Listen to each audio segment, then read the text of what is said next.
Right friends, welcome back to 22nd week lecture part. From 25th May to 31st May, we are going to discuss various aspects of the week. What are the headlines? Narendra Modi's government completed 1 year in office. Celebrations by the government across the country. We are going to discuss high points as well as low points of the government during the past 1 year. Second aspect is the government wants to celebrate 125th birth anniversary celebrations of Dr. B.R. Ambedkar in a big way during this year. One more aspect is Pradeep Kumar Sinha is the new cabinet secretary. Power minister claims that the increase in power production is the highest in 20 years. Several people lost their lives across the country. Andhra Pradesh and Telangana worst affected because of heatwave conditions. Around the world, if you look at China plans east-west railway line through South America, and China pledged $250 billion in Latin America during the next 10 years. GDP growth figures during the year 2014-15, India's GDP has grown by 7.3%, and during the last quarter of the previous financial year, India's growth rate was 7.5%. Bank unions and Indian Banks Association signed 10th bipartite wage settlement. 15% increase in the salaries of bank staff. Other important aspect is 3 economies shrunk in recent times. Russian economy shrank by 1.9%. We are going to discuss. Then one more thing is scandal rocks FIFA, the world body of football. And Sepp Blatter is elected FIFA president for the 5th time. And SBI chairperson and ICICI Bank MD and CEO are in the list of 100 powerful women by Forbes magazine of USA. Right friends, let us look at one by one.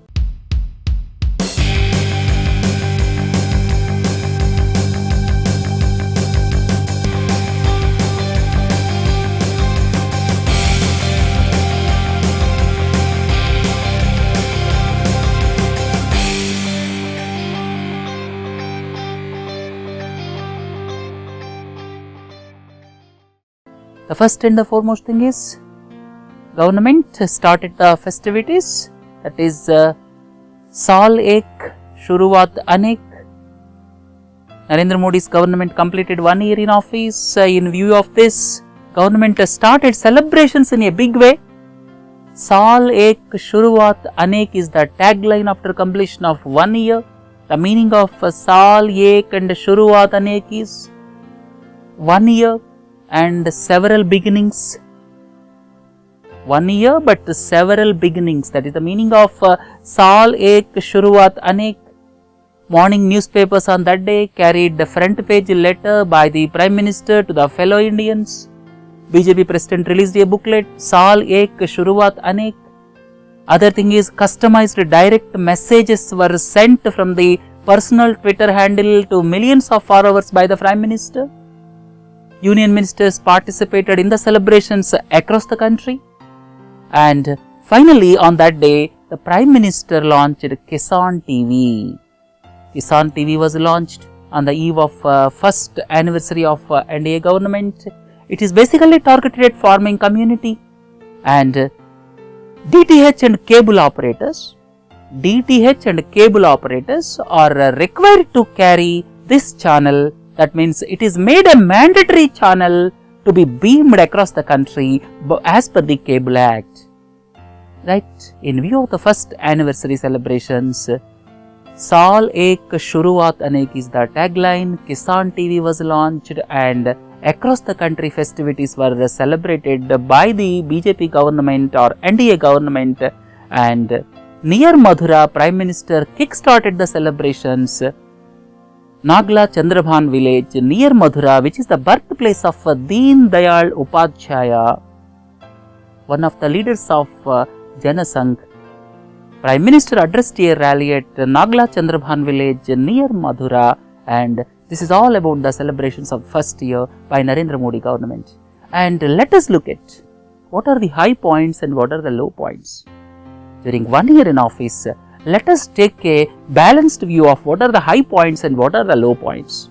I would like to explain 3 high points and 3 low points, and let us look at point by point. First thing is foreign policy with the strategic vision.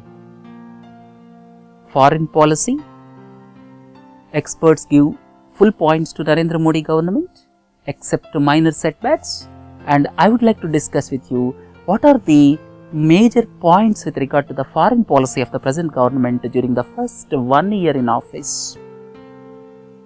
During the 1 year in office, if you take United States of America, the Prime Minister visited United States of America, as well as Barack Obama visited India, and important agreements.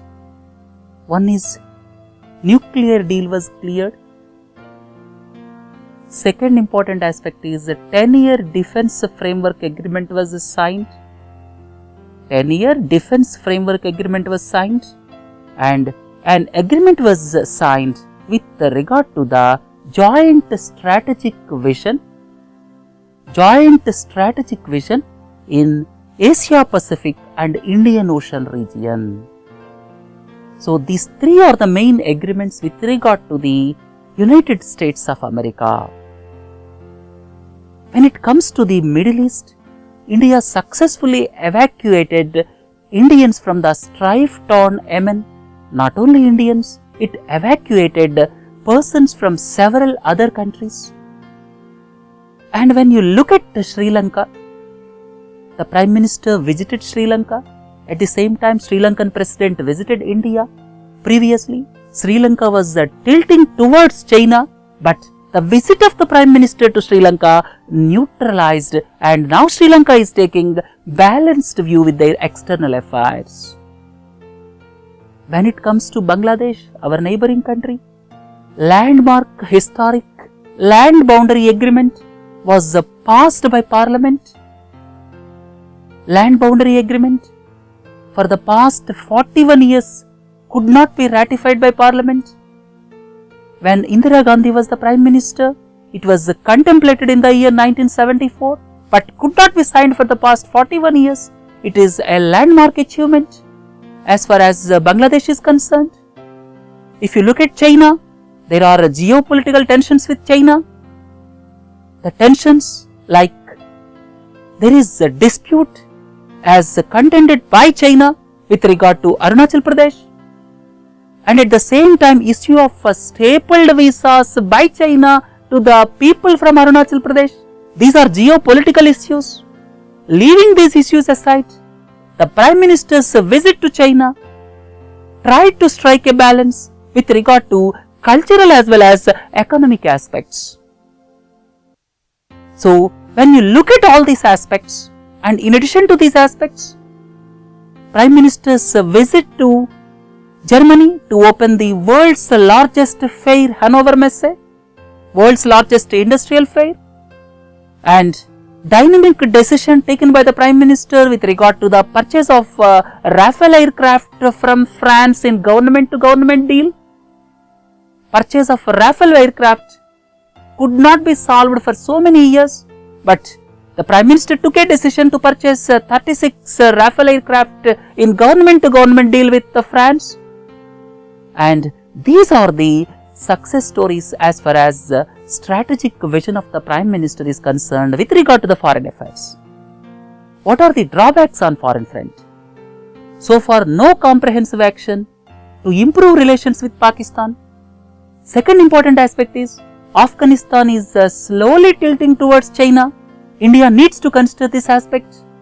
Third important aspect is there are several countries under problems in Middle East, but the silence of India, some experts feel, is not expected, as 5 to 6 million Indians are staying in Middle East.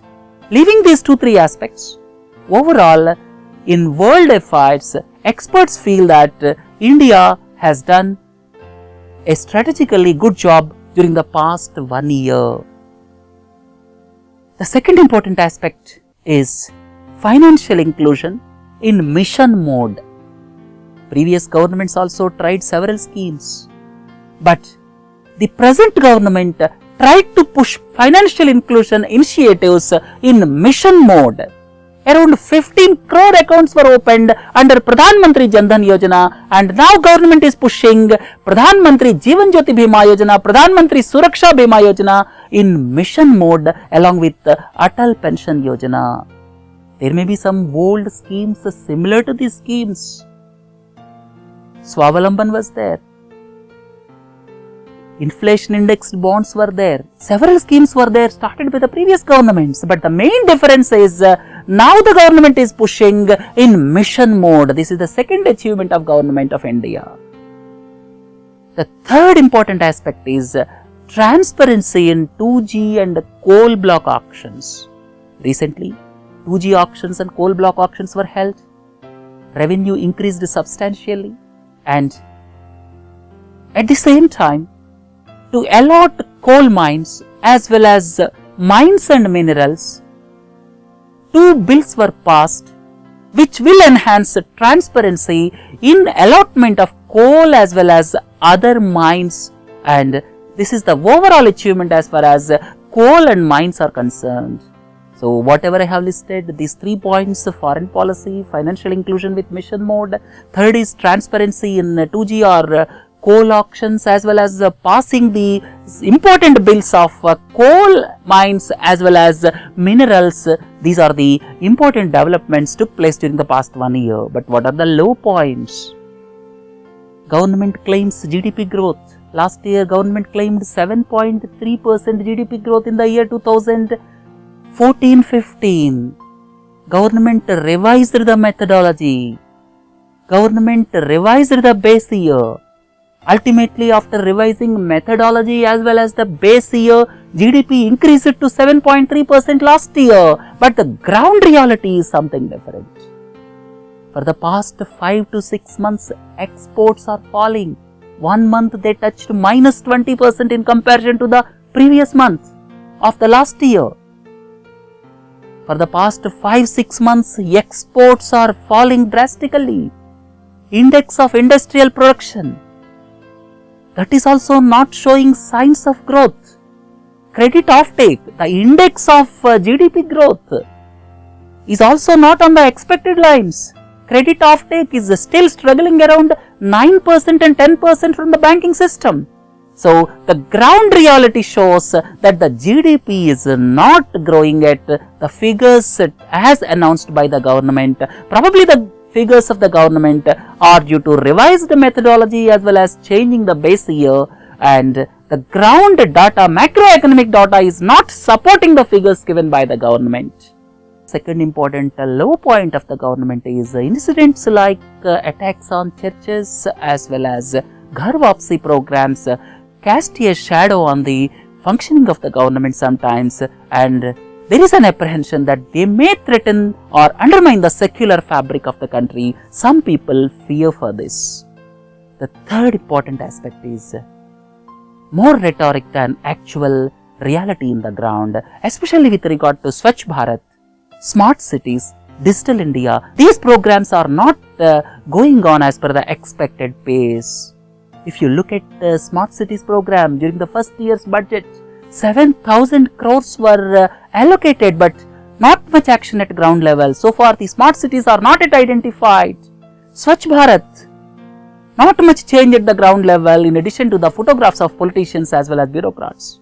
So this is the general perception in the country. The first 3 successes of 1 year, and these 3 are some low points during the 1 year. Let us hope the government will make up the shortfalls of these 3 points in the second year. Right, friends? The second important event is 125th birth anniversary celebrations of Bharat Ratna B.R. Ambedkar, Chairman of Drafting Committee of the Constitution, Bharat Ratna B.R. Ambedkar, educated from Columbia University as well as the London School of Economics, first Law Minister of the country, born in the year 1891. 125th birth anniversary is going to be celebrated next year on April 14th. That means it completes 125 years of his birth. He was born in a village, Moho, in Madhya Pradesh near Indore. Moho means military headquarters of war. Moho is situated near Indore in Madhya Pradesh.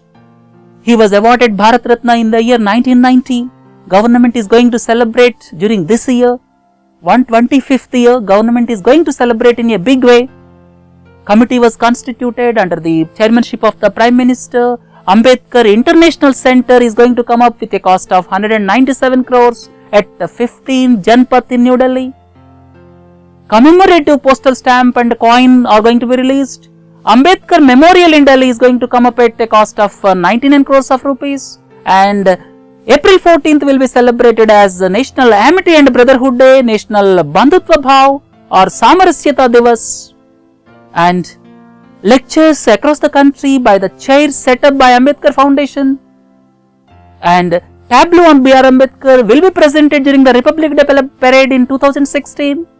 So, these are the programs planned by the government during this year in view of 125th birth anniversary celebrations of Bharat Ratna B.R. Ambedkar, right?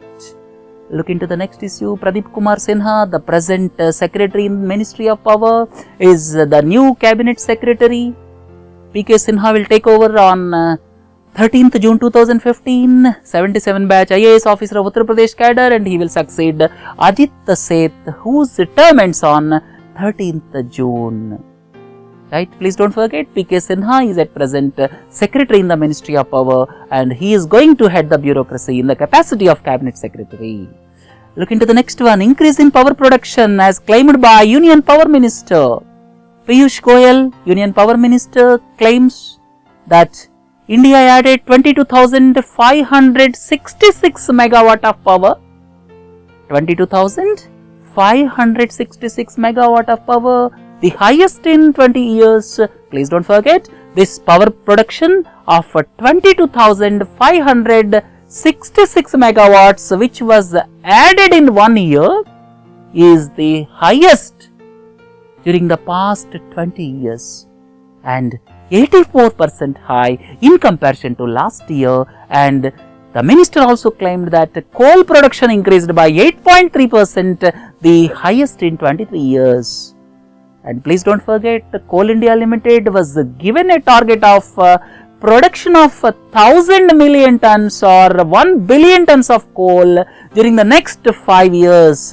Coal India Limited is required to achieve the target of 1 billion tons per annum within the next 5 years. That is the target given for the coal ministry.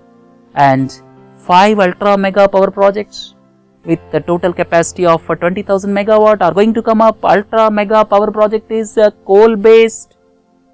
Each power project is of 4,000 megawatt capacity, and it is coal based. 5 ultra mega power projects are planned with the total capacity of 20,000 megawatt. Government is also planning 25 solar parks of 100 megawatt each and 38,000 crores of rupees for green energy corridor. And please don't forget, government wants to ensure power for all by the year 2019.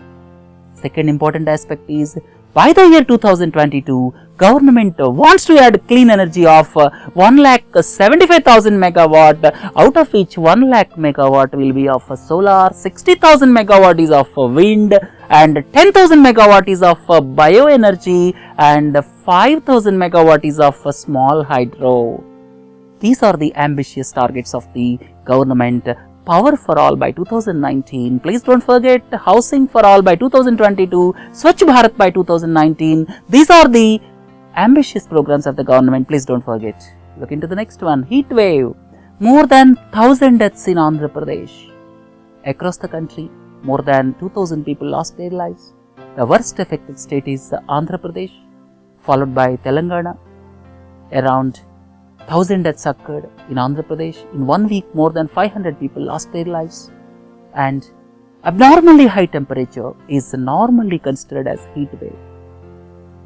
If the temperature is 45 degrees centigrade or more, or when the temperature is normal plus 5 to 6 degrees centigrade. There are several conditions I have listed out in the PPT. when the maximum temperature is the normal plus 5 to 6 degrees centigrade or normal plus 4 to 5 degrees centigrade. That means if the normal is 40 degrees or less, if the normal temperature is 40 degrees or less, then normal plus 5 to 6 degrees centigrade is considered as heat wave. If the normal temperature is more than 40 degrees centigrade, then heat wave is normal plus 4 to 5 degrees centigrade. Similarly, I have listed out what is severe heat wave. This heat wave struck several parts of the country, and Andhra Pradesh is worst affected. More than 1,000 people lost their lives.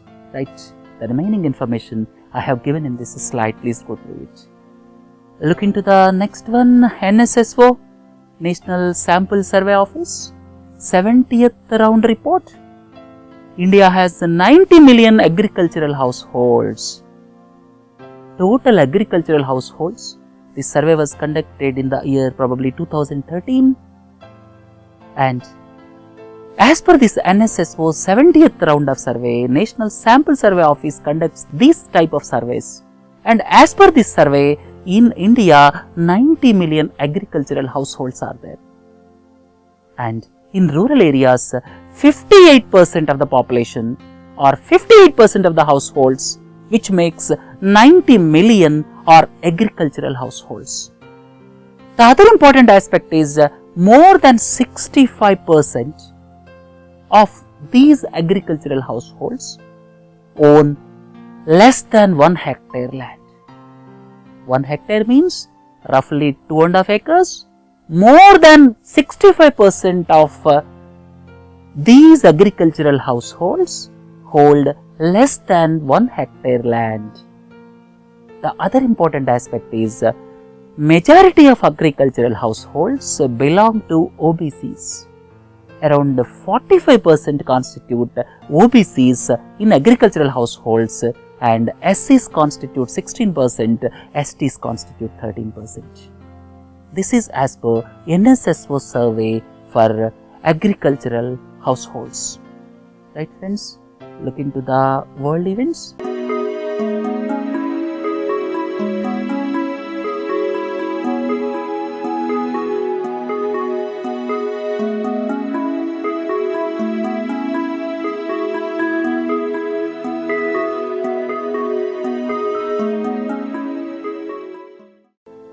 China plans east-west railway line through South America. South America, you can see in this map, China wants to construct a railway line from Peru to Brazil, cutting across these two countries. One side towards Pacific Ocean is Peru, towards Atlantic Ocean is Brazil, and cutting across these two countries through Amazon rainforest. China wants to construct railway line to connect Pacific Ocean this side and Atlantic Ocean that side, and this is the ambitious plan of China. China is going ambitiously in the projects where economic benefit will accrue not only to that country but also strategically located places, and all of you are well aware that China plans to construct highway to Gwadar port in Pakistan, which passes through Pak-occupied Kashmir. Like that, China is contemplating several projects in South America, connecting Peru with Brazil, connecting basically Pacific Ocean with the Atlantic Ocean. China wants to connect this railway line, and 5,300 kilometers long. It cuts across Amazon rainforest, and the cost is approximately $10 billion. $10 billion is 60,000 plus crores of rupees. And please don't forget, economic might of China you can analyze when China pledged $250 billion in Latin American countries during the next 10 years. Right? Let us look at the economic events.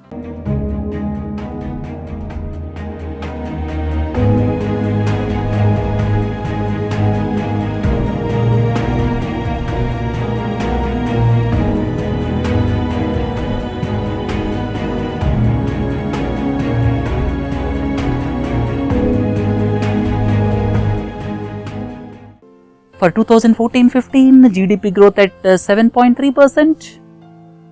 During the year 2014-15, India's economy has grown by 7.3%.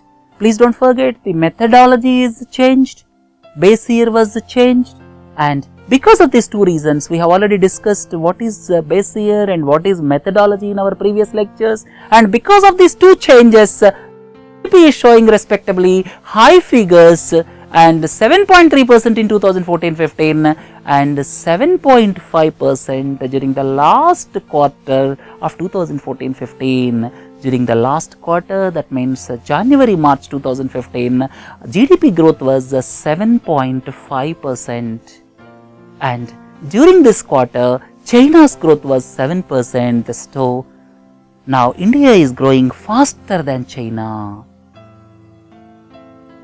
And the other important parameters are index of industrial production, which is the parameter and closely related with GDP. Index of industrial production or core industries growth, these are the parameters which are normally closely related to GDP figures. But if you look at the figures of IIP as well as the core industries growth, they are not on the anticipated lines. Their growth is hardly 1%, 2% and sometimes 0.2%. And second important point is exports are falling. Exports are in the negative zone for the past 6 months. And banks' credit growth is not on the expected lines. If the GDP is 7.3%, banks' credit growth is normally expected to be 2.5 times.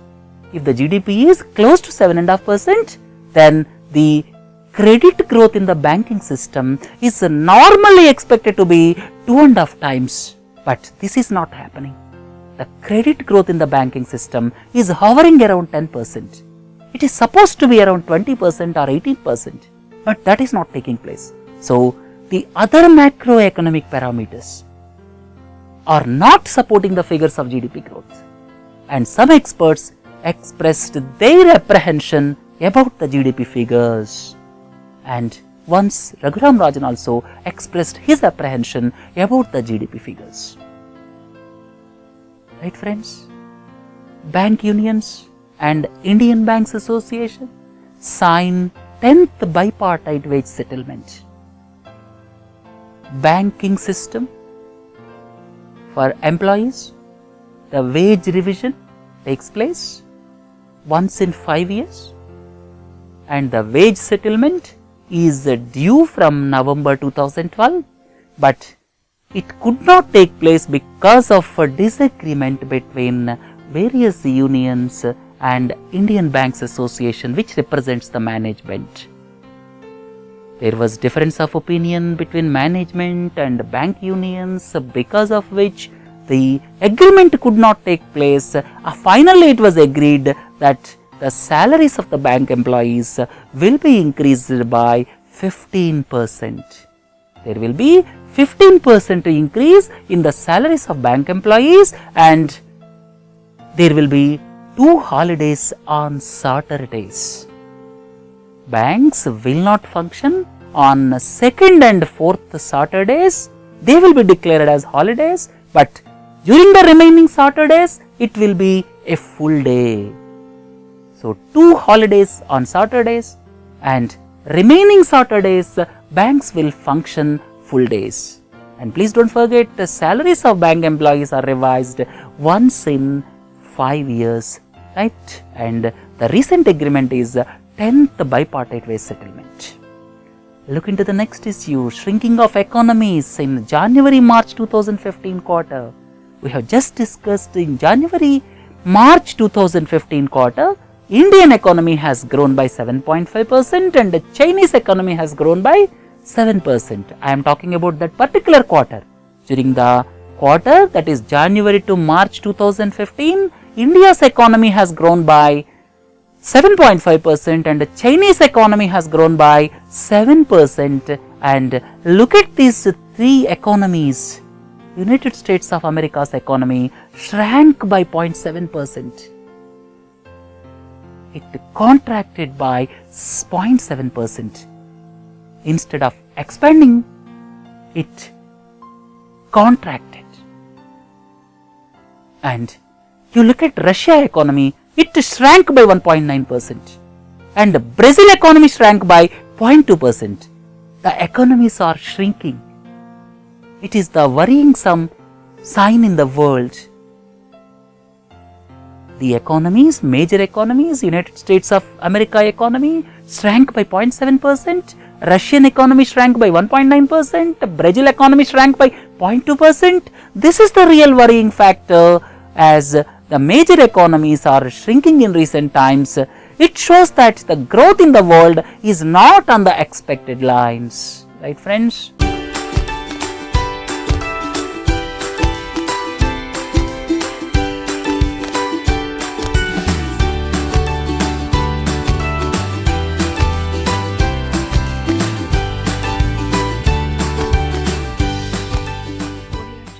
Scandal rocks FIFA.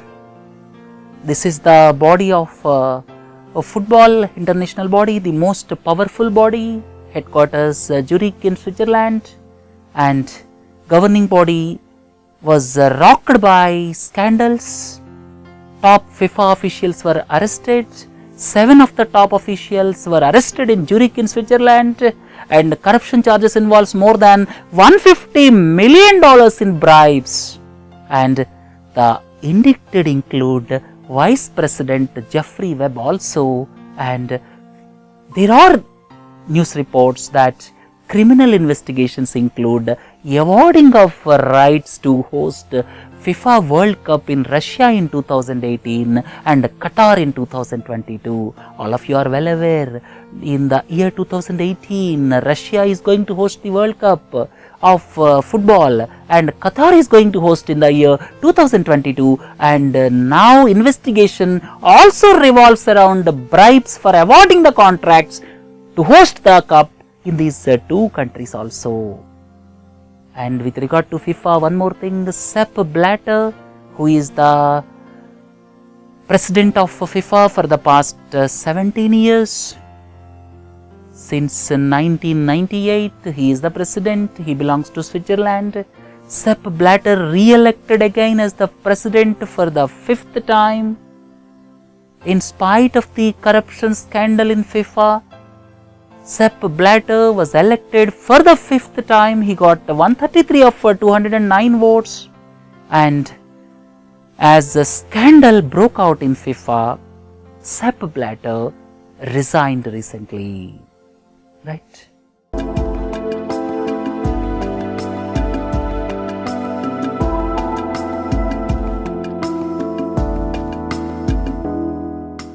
Look at the last event of the week.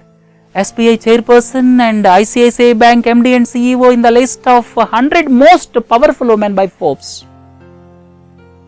In the list released by Forbes of 100 most powerful women across the world, Angela Merkel of Germany, German Chancellor Angela Merkel holds the first place. Hillary Clinton, presidential hopeful during the next elections from United States, holds the second position. Melinda Gates of Bill and Melinda Gates Foundation holds the third position. Janet Yellen, the chairperson of Federal Reserve, that is the Central Bank of America, holds the fourth position. And CEO of General Motors, Barry Barra, holds the 5th position. And when it comes to India, Arundhati Bhattacharya holds the 30th position and Chanda Kochar holds the 35th position. Right, friends? Let us wind up lecture part. Please do join for question and answer sessions. Have a nice day. Thank you.